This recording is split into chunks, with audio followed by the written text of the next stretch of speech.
All right. Hello, everyone. Thank you so much for coming back to my YouTube channel. Today is a really special day because we're going to be interviewing CHISOMO. CHISOMO is a friend of mine that I met through my sister, and I'm having her on today because it's May, it's Mental Health Awareness Month, and she has a really unique story to share with all of us, and we have a lot that we can learn from her, especially us mothers. So if you're new here, please make sure you subscribe to my channel, and we're just going to jump right into this. So hi, CHISOMO. Thank you for Hi, hi, Mia. Thank you for having me. I'm really excited to share a bit about my story, and hopefully it helps someone. It will. You've already helped me. So just some background. I talked to CHISOMO a few months ago, you guys, and I just was blown away by her wisdom. How old are your boys, CHISOMO? They're 6 and 8. Wow. So if any of you are like really young mamas like me, like with young littles, like I have a 2.5-year-old and a 7-month-old baby, just hearing your perspective, CHISOMO, like about motherhood, just where you're at with your 6 and 8-year-olds is completely different from where I'm at. And it was really, I found it to be really encouraging. So I'm super excited about that. So go ahead and tell everybody where you're from, where you live, and kind of just go ahead and break into your mental health journey. Okay, well, I'm CHISOMO, and I'm really happy to be on here and to share my story. I live in South London. I didn't grow up here. I've lived in a lot of different places. I was born in Africa, and then I came to the UK, and I've lived in Wales, where my dad's from, and I've lived in England mostly. Somehow we find ourselves in South London, but it's exciting. So I think for me, the really hard part of my mental health journey was when my second son was born. So that was 6 years ago. And there was a lot going on around that time. I had lost my grandmother.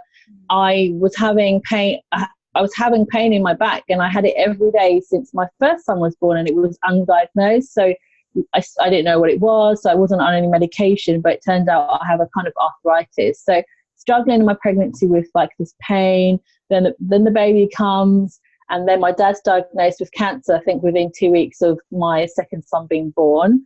So it just felt like there was a lot. And then my son was refluxy, he was unsettled, he couldn't breastfeed very well, he had a tongue tie, and it was just like the hardest time. He woke up like every couple of hours or through the night.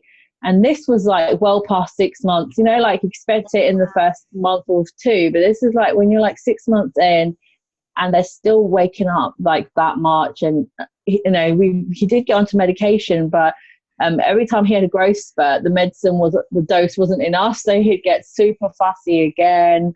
But it was really hard, and I was struggling, and I feel like I'd let people know, but I didn't really let them know how much. And I think I don't know, you just try and get on with it. You just try and carry on. And I didn't get any help. I feel like, not ashamed, but like I feel like regretful to say that I didn't actually get any help until he was 18 months old. So I'm not even sure how I got that far, but Wow. I eventually had CBT, which is cognitive behavioral therapy, it's a type of talking therapy. And that was so helpful. And when I look back, it was just like I needed to have done this. Basically, probably like a month in from him being born, I didn't feel okay. I didn't feel, you feel off, and then you're like, oh, it's just the baby blues, it's just the hormones. But it just kept carrying on, and really I should have gotten the help so much sooner. But anyway, I got the help, and that's all that matters. And also around that time, I started listening to like self-development podcasts, not books, because who has time for reading when you got like this very fussy baby and a really, really boisterous 2-year-old who's always just doing things. Yeah. So it was podcasts, and these really helped. And then I realized like I didn't want to go on medication just because I felt like I had things that I had to deal with. I have to like kind of really tackle the root. And I felt like it was more about the situations that were going on in my life. So with the CBT, that really helped me understand about like my thoughts and patterns and thoughts and behaviors. And then in my own life, I wasn't really happy being back at work. And And then I started this full-time job because it was like an amazing opportunity. It was basically my dream job for a UK retailer designing their swimwear in central London, in a fancy, lovely head office. It was like all I dreamt about. And then I started it. And I was just like, every day I felt guilty because it was full time, and I just was rushing, dropping the kids off, rush to work, rush. And the CBT, I felt like it was only helping me to deal, almost like just accept that whatever life is giving me, like, okay, if you're not happy with it, but this is how we can just kind of make the most of it. So I felt like I needed this other side of things, which was actually more forward thinking and more intentional, which was, if you're not happy with working full time, okay, what can I do? What can I change? So I think for me, it was coming at it from different angles. So CBT, understand my thoughts, then also my Christian faith, and then this thing of actually knowing what I wanted for my life, and then starting to put it into place. So it was a lot, you know, it's a journey, but bit by bit, I started to do these things. And to me, like, also, you know, like taking better care of myself, doing my self-development, reading my Bible, praying, meeting up with women, like hanging out, having some time for myself, giving like, I guess, boundaries, or like asking for help from my husband. I had to just be really direct and be like, I can't do night wakings, I can't do it. So he's really sweet. He would do night wakings unless it was feeding, but when they're a bit bigger, then they didn't need feeding, they just need like a bit of a hug and a reassurance. Yeah. So it was just things like that, like, you know, trying to get help when I needed it, letting go, like just kind of accepting that the housework was, my house is not going to be as nice as it was before I had kids, for my own mental health. You know, I could just work all day and tidy all day and then be tired and in pain and stressed out, or I could find the balance of leaving some things, and that's what I chose to do. Wow. So it was just a journey. And then I started a business because I made that very brave step to not look for another full-time job after my contract ended, which is like huge for me. But because I'd done all this work, I was like, this is what I know that I need and my family need. This is what's going to make me happy and us happy. So help me just be really like strong and stick to my guns, basically stick to my values. So in that time at home, I thought, let me start a business, because who knows how long it would take to get a part-time job in my field. It's very hard. And my business went wrong, but I learned a lot out of it. And then I realized actually I'm passionate about personal growth and knowing, you know, what you want from life and trying to get it, and stepping past the anxieties, the fear, all the worries that we have. And I was like, that's what I care about. And I don't want, when I'd see my other friends who like don't want to go back to work full time, but then they feel like they had to because they didn't feel like they knew what they wanted and they had another way, or really struggling. I just thought, okay, I want to just make things that help, and I share the things, the tools, the exercises that help me. And then I just made them into planners and started selling printables. So that was how my new business was born, out of all of that. So anyway, that's my story. That's amazing. Well, first of all, I need to commend you for being able to tell your story in just such a succinct, cohesive manner. I'm still working on that. I feel like when someone's like, tell me your journey, I'm like, it takes like 5 years. So there's so much good stuff in your journey. And one of the things that keeps coming up for me is how I wonder if you wouldn't have embarked on this serious journey of figuring out your values and doing your personal development and realizing that you could start your own business that fit your values if you didn't struggle with this postnatal depression in the first place. You know, it's so interesting how some of the hardest, darkest times of our lives are what can spur us to making huge changes. You know, motherhood has been the hardest thing I have ever done. And it has been the most revealing of my weaknesses. It has been the most revealing of the issues in my life that I needed to face: boundaries, stop being a people pleaser, learning to ask for help, learning how to care for myself. All of these beautiful, amazing life skills were birthed after I gave birth to my kid, right? But it was only because I was struggling so much with postpartum depression. And it sounds like you have that similar journey. And I didn't know that you suffer from chronic back pain. I actually do too. And I'm in the middle of like going to MRIs and trying to figure out what's wrong. And I know how hard it can be when you have a job of a mother where you're picking up kids a lot, and you're just, you know, and your doctor's like, well, maybe try not to pick them up so much. And you're like, it's not practical. you know, but there's just so much stuff that we can learn from your journey. So I just want everyone watching or listening just to realize a few things. Number one, it sounds like there's a lot of pieces to your story, CHISOMO. You know, you did the cognitive behavioral therapy, which I thought was so interesting. And did you like buy a book and work through it yourself, or did you have a therapist that worked with you? No, I had in the UK you have free healthcare, the NHS, so it's amazing, you know. So as a mom, I got referred really quick, like within 2 weeks I was seeing a therapist. Wow. And I had sessions with her for about 12 weeks, I think. Okay. And then it was like, if you need more, come back. You know, I've since gone on to do their online version, like when I need a top up, so to speak. Yeah. But yeah, so I did it in person with a therapist. Yeah. That's amazing, because I've heard of that as well. So I think that I'm going to link some information about cognitive behavioral therapy below. And I'm going to link CHISOMO's everything down below, her business. She's one of the things that I heard about you before I knew you was your self-care planner, which if you haven't noticed already by her beautiful blue earrings and her coral top, she uses the most vibrant, gorgeous colors in her design. She's an amazing designer. So I'm going to link all your products down below if anyone wants to look into it. And I just love your story behind it, because I also feel like when people go through the journey you've gone through, you know what people need. You've truly gone through the journey, and you know, like, this is what the person needs to think about. This is what this person needs to work on if they're stuck, if they're hurting, if they're having a hard time balancing motherhood and all of the things. And I think one of the things that a lot of mothers are struggling with, it sounds like in the UK and in America, is how do we have careers and do stuff that's creatively fulfilling while not feeling like we're just constantly rushing around and shoveling our kids off. That's the hardest part. You know, we go through so much physical sacrifice to bring our kids into the world.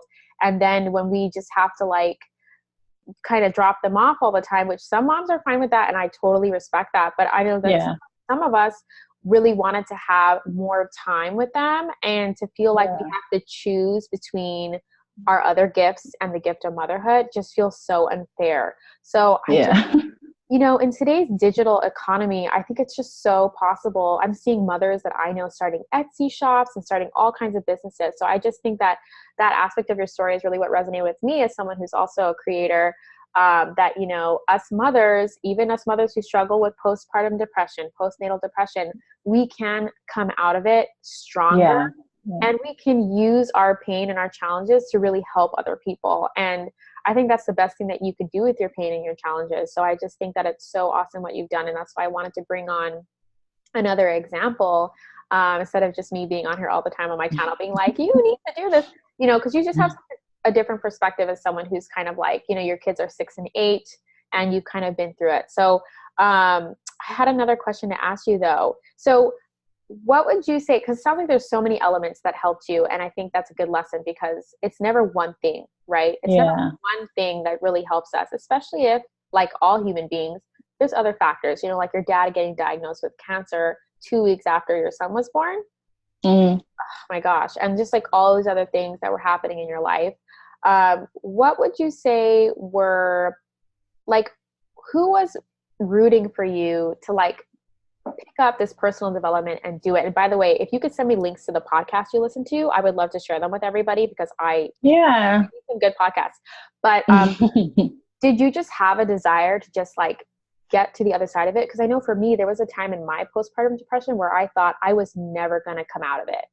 You know, how did you like find the hope and the courage to get up and like keep trying?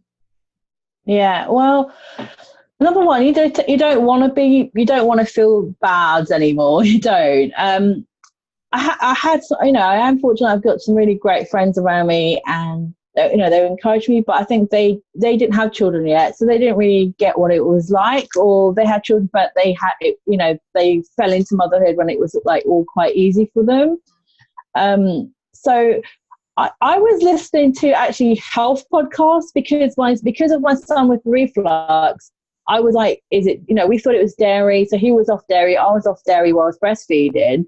But then when he got bigger, he started to have it and he was fine. But maybe he was just had a problem with it when he was younger. Who knows? But I was listening to health podcasts. And then one of them had a guest on, that was Chalene Johnson, and she's into self-development. So I was like, okay, let me check her out. Then I checked her out. And then I was like, she kept talking about business. And I was like, oh, business. Oh, that's the last thing I'd ever want to do. Like, I just want to have a job because I don't have to think about it. Someone else can have the stress and I'll just get paid. That was really my mindset, like my whole life, because I think that's quite a cultural mindset here in the UK. It's not really entrepreneurial until I think it's changing now, but it wasn't. So I would listen to it because there's something about her that I was just like, I love what she's talking about. She's just talking about courage and confidence and building confidence if you didn't have any. So she'd talk about things like that, and it was self-development. And I didn't even really know I don't know if I even really knew what self-development was, but I just kept listening to her. And then she'd have a guest and I'd listen to that guest. And then it just stopped growing like that. And then one day I think I need to try having a business, because I don't see how I'm going to ever really be the top fashion designer in this country. Needs working full-time, working long hours, commuting into London and raising my kids the way I'd like. I couldn't see that they would mesh together with it. I looked around for like role models and I didn't see any. They were working mums, but they were there the last one to leave. And I was just like, so who's doing the kid stuff? And they seemed to have husbands actually who were working nearer to home, who were actually doing the school run and everything like that. And I was like, well, my husband's got a job where he's very full on and involved, and he does actually pick up the kids as well. We shared it basically, like kind of 50-50. So I was like, I don't see role models. Like, I can't see anyone who's kind of making it work. So I just had to start. I thought I need to make a new way, like my own way. Mm-hmm. So it was this thing of, I think I just have to make my own way, and who knows what it'll look like. And then trying to just figure it out. That is so brave. I went through the same thing last year. I actually was very upset that I couldn't find someone who was doing what I wanted to do. I really wanted to be able to find someone and just model them and follow what they did and have kind of a path that was already forged for me. And when I looked and looked and looked, I couldn't find it. And it was heartbreaking, and it felt almost a little bit isolating, but it's so incredible to me that and I want everybody to know, because I know you a little bit, you probably weren't just like, I can do this, I'm going to forge my own path. You probably were really this. Yeah, it's terrifying. I did have a part-time job, and I finally found one. I did that. Then it just ended at Christmas. So here I am again. And it's like, I have to make a choice again of, am I going to still try and forge my own path? Or am I going to give in to fear and go and get a full-time job in fashion? Right. And I'm trying to hold out, and I'm like, okay, I'm giving myself a year, and it's been great. And I've been doing the courses and things like that. And I actually start with my first freelance client this week. So congratulations. It's like something's happening, things are happening. And so I'm really glad that I stuck to it. I mean, it's just like very uncertain, but you know what? I think of all the things I've gotten to experience, and if I hadn't had that tough time and I didn't have these challenges, I wouldn't have experienced all these things. So I am grateful for it in a strange way. I know. I think the moment of true growth for any of us that are struggling with some sort of mental battle is when we can finally see the mental battle as a really good thing, which I know sounds absolutely crazy to some of you who are going through a hard time.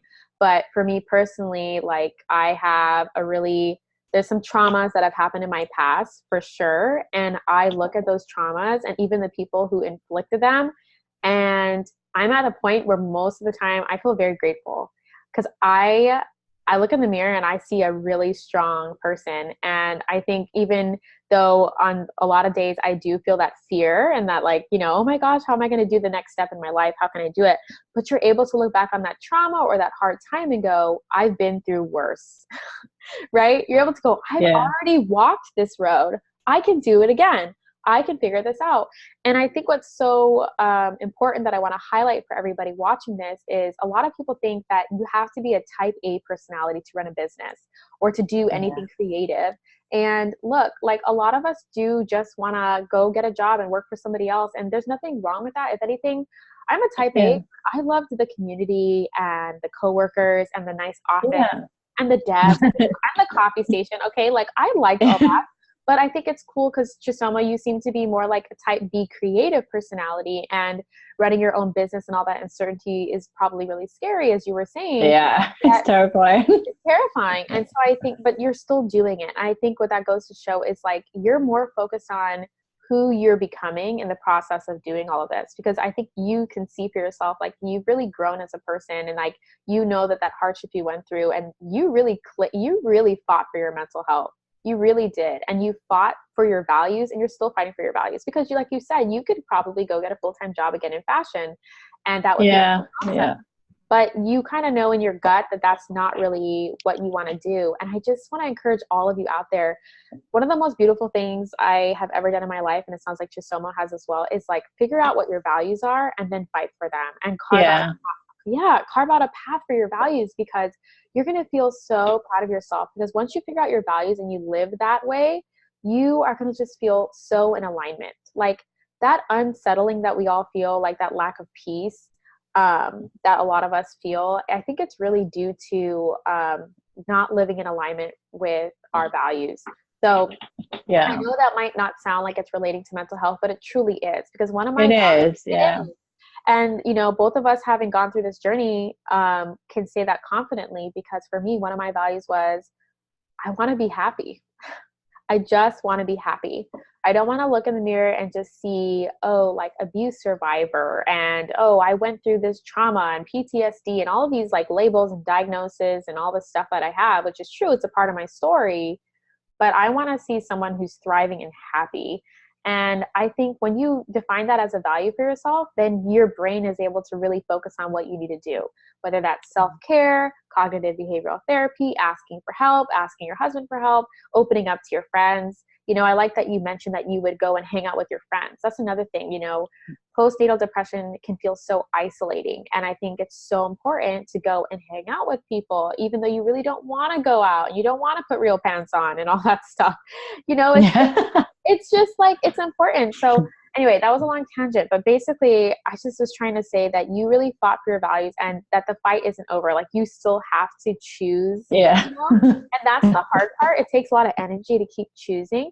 But what was I going to say about that? That when you start a business, and I'm talking to the audience here, or when you do anything creative, just remember that you don't have to make a decision and think, this is what I'm going to be doing for the rest of my life, and I have no idea if it's going to work out. Because it sounds like to me, you just took one step, you know, and then you just take another step and another step, and things can change. And I love how you said, I'm just going to give this a year and we'll see what happens. And then you took a step, and now you have your first client that you're starting this week.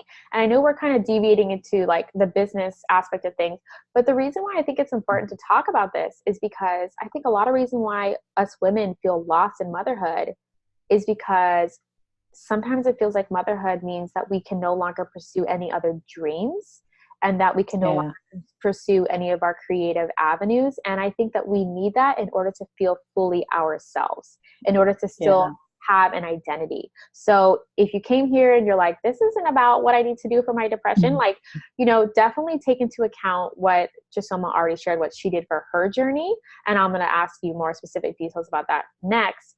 But know that it's a personal journey, and CHISOMO has some tools that enable you to really like dig in and figure out what you need, because we all need different things. And I have a lot of videos on my postpartum depression journey and things that I've done to help me get out of it, and I'll link those below. But everybody's journey is different.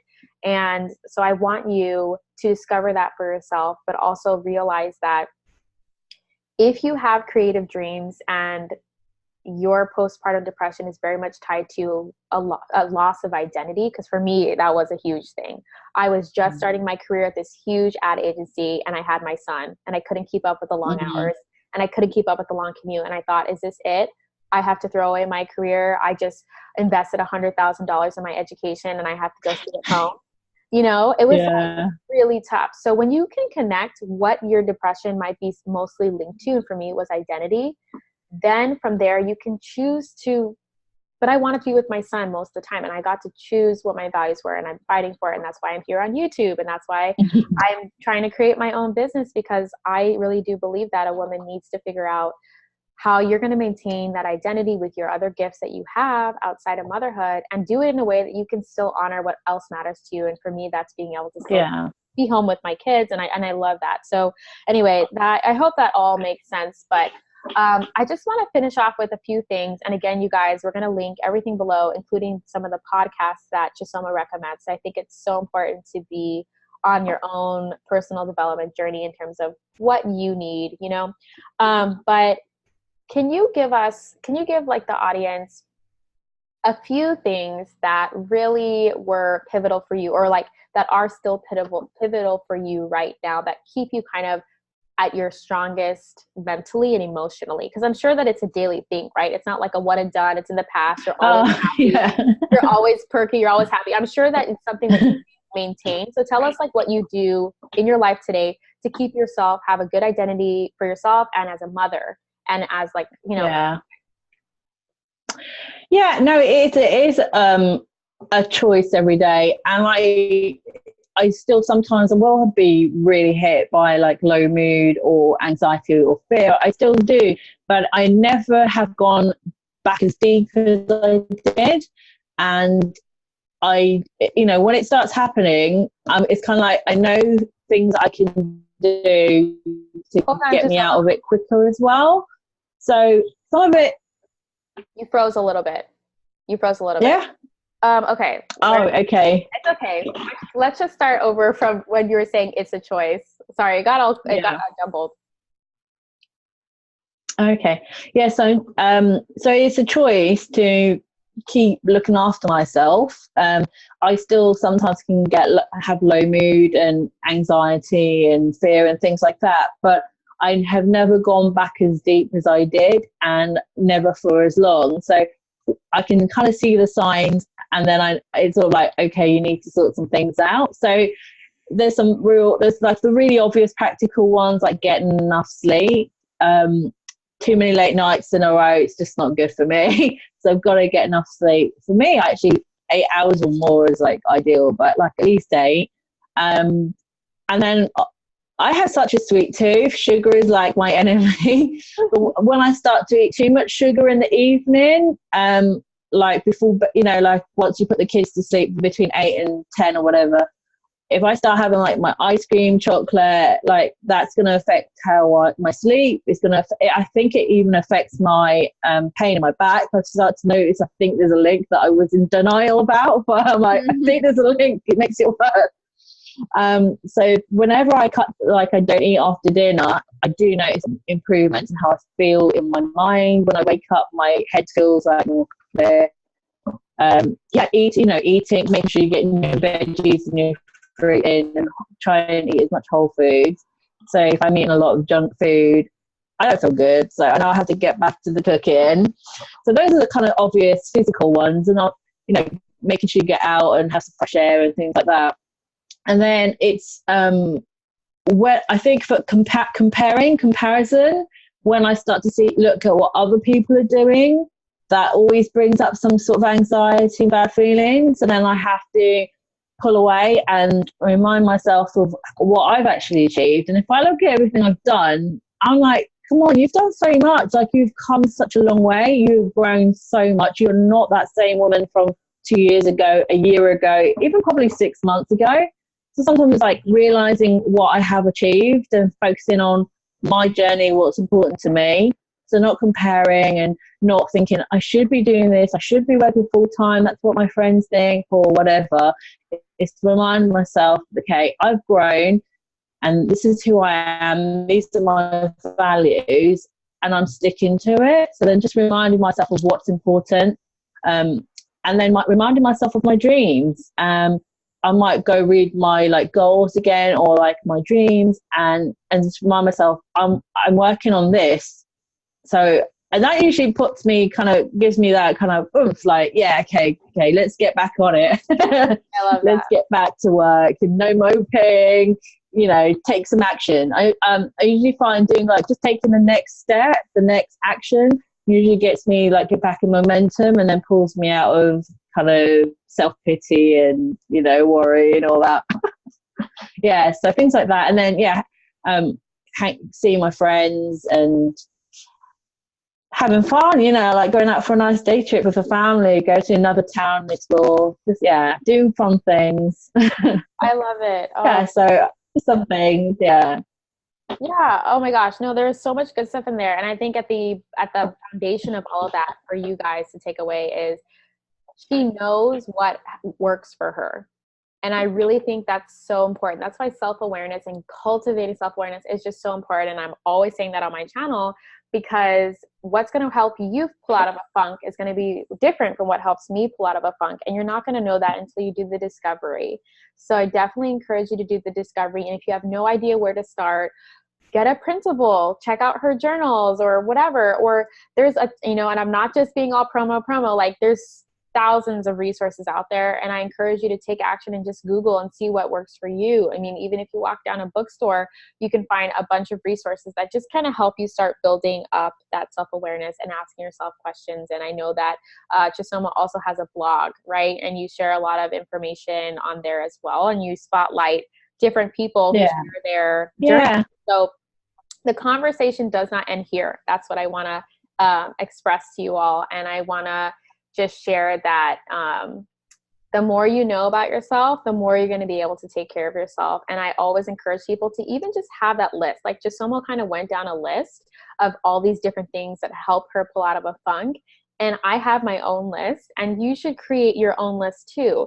Have your list and put it on the fridge so that when you're in a funk, because as we all know, when you're in a funk, it's really hard to make a decision. It's really hard to know what even to do. Yeah. So if you have that physical list, like for me, I put Post-it notes on my mirror, I put a list on the fridge, and I'm feeling down, I'll see it and I'll go, oh, you know what? I actually haven't hung out with anyone in a really long time. Let me go ahead and text a friend and see if they want to go out to the park together so I don't have to be alone, Or I realized we haven't gone exploring. Like, how about on the weekend as a family, we go explore this new part of town that we've never been to, It just helps to jog your mind and think of things that you should do, or even realizing that maybe you need to cut back sugar, or maybe you need to be cooking more meals, or whatever can help inspire you to be mentally and emotionally stronger and healthier. So thank you so much, CHISOMO, for sharing your journey with us. I know this was a quick call, but we don't want to make it too long. But I just love hearing your perspective, and I'm so grateful that you fought the good fight and that you're continuing to fight for your values. And I just want you to know that if you're ever feeling isolated, because I know as creatives, we can feel like, we're at home on our laptops working all the time, right? What you're creating is not lost on people. What you're creating is having an impact.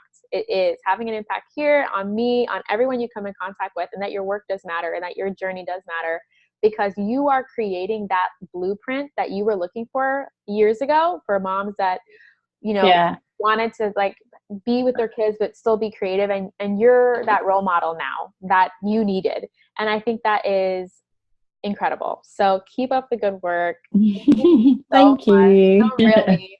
Thank you so much. It just really inspires me, especially since you're another person kind of like in the mental health space. Like, I love that, because sometimes it feels like it can feel pretty lonely in the mental health space. You know what I mean? Not everyone wants to talk about their depression, and not everyone wants to talk about their therapy, but what you're sharing helps me feel less alone, and hopefully every single one of you watching this feel less alone and feel more empowered and inspired to take your mental health into your hands. So, all right, you guys, thank you so much. And it is Mother's Day over here.